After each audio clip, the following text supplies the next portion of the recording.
यावर्षीची होळी साधी नाहीये, कारण याच दिवशी वर्षातलं पहिलं चंद्रग्रहण येतंय.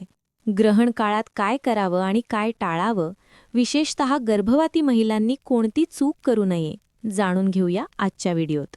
पौर्णिमा 2 मार्चला संध्याकाळी 5:56 सुरू होईल. धर्मसिंधू ग्रंथानुसार ग्रहणामुळे होळी 2 मार्चलाच 6 नंतर पेटवणे योग्य ठरेल. 3 मार्चला दुपारी 3:20 ते 6:46 हा ग्रहणाचा काळ आहे. सूतक काळ सकाळी सूर्योदयापासूनच सुरू होईल. गर्भवती महिलांनी घाबरू नका.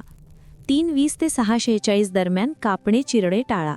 तुम्ही पाणी पिऊ शकता, झोपू शकता. फक्त नामजप सुरू ठेवा.